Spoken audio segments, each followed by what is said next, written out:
Welcome to Share Speech. And the cool thing about the commentary, because a lot of people will say for the Bible example, or even just the Torah, the Tanakh, it's thought of as, this is the book, it was written a long time ago, this is the word, it can't change, verbatim, this is it.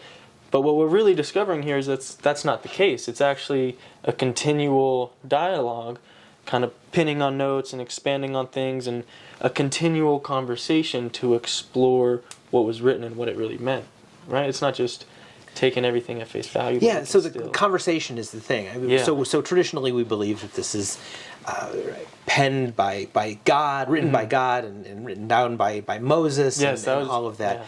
Yeah. And we can get into the whether we believe that it's a divine document or divinely inspired or a chronicle of a human story, depending on how you view history and all of that. But the reality is that this is our text. That this is in some ways our family history. Yeah, it's a chronicle. It's a deeply political document that outlines an ideal of a way that a society should work. And I think, sorry to interrupt, but I think that might be a perfect point to touch on.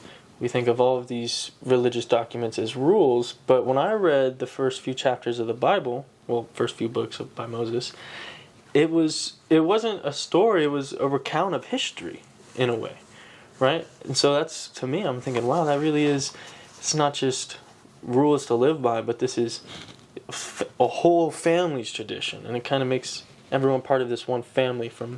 That's the idea. If we start it starts with a single guy and it expands out, and we have a nation and all of that, and then now we have people all over the world who can lay claim to this as their tradition and draw from that, and that the stories in it, whether it is actual history or family lore or allegory or any number of things, it's something that's meaningful to us, right? That I can think my great grandfather will tell stories about who he was and what he did. I never met him, obviously. It was a long time before I was around, but those stories are useful to me nonetheless. And in this case, I know that they're true, including the one about the horse thieves. But horse thieves. That's such is the story. But we can say the same thing in many ways for this book, right? I never met Abraham. I never met Moses. And if he existed, that's great. But if he didn't exist, the morals of those stories and the significance and what it has meant to have those stories as part of our tradition is still there. Yes. And so I think sometimes we get really bogged down in, did it happen, didn't it happen?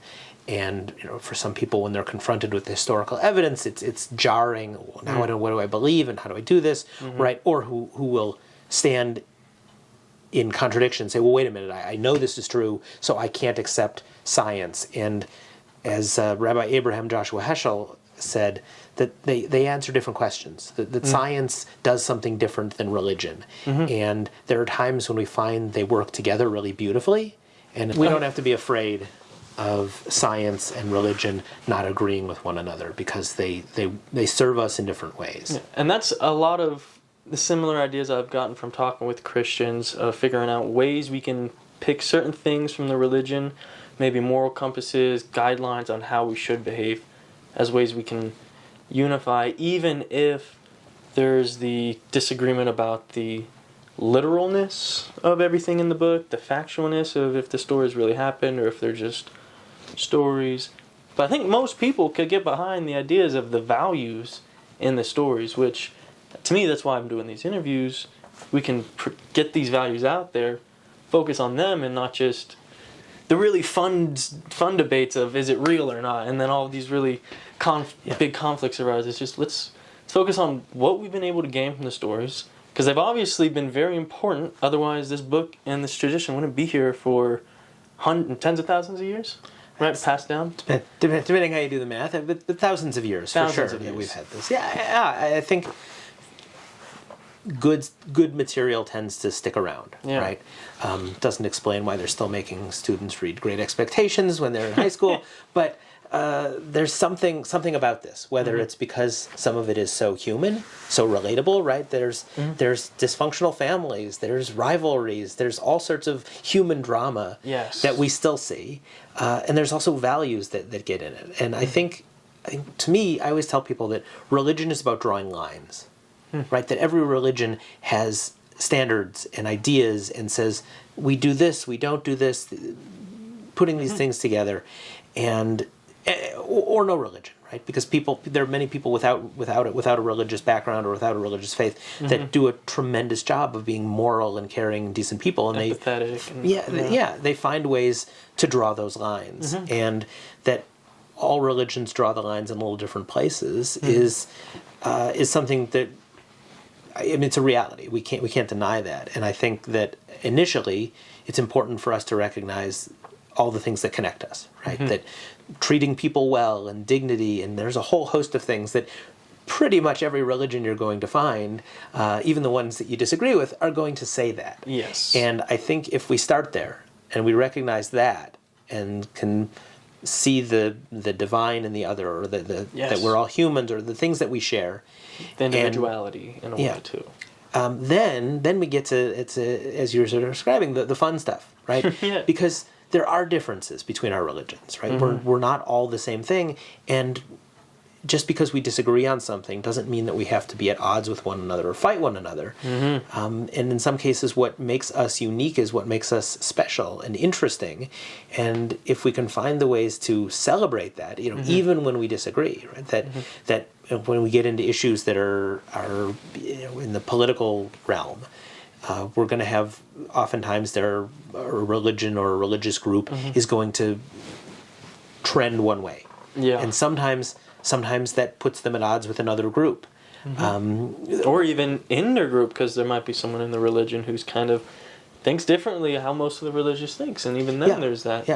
And if we can't celebrate the differences and respect that that's what makes us unique and wonderful and allows us to bring in different ideas and all of those sorts of things, even if we don't agree with that idea, we're never really going to get very far. And of course, if as far as we can get is, I see what we have in common and I'm going to love on that and go no further, that's better than thinking that those other people over there are weird and awful and should be massacred.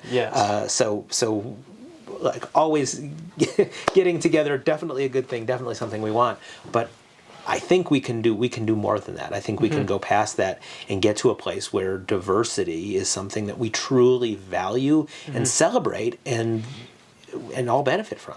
Yeah. And this still gets back to having this diversity, yet still drawing these lines of, because let's think of illegal things. You still can't murder. That diversity is still not acceptable. Rape. So there's still some diversity that's not acceptable. But for the most part, this is what I talk about in my book, most religions are okay with, then you could think about Sharia law and then extremes of Islam and every culture that doesn't like gay people going that extreme. But for the most part, I think having the basic structures of don't kill, don't steal, don't rape, all of these things. Well, don't kill in self-defense, because that's a nuance, I think, of thou shalt not kill, right? It's not murder, but so if we were to take a look at the text in the Hebrew, the word it's murder, right? Thou shalt not murder, which makes sense then, because you go, well, killing, right? That not all killing is murder, and there is a nuance there, and there's all sorts of discussions, and then what constitutes murder, and we can go on from. That's one of the things that marks Judaism, is that while we start with the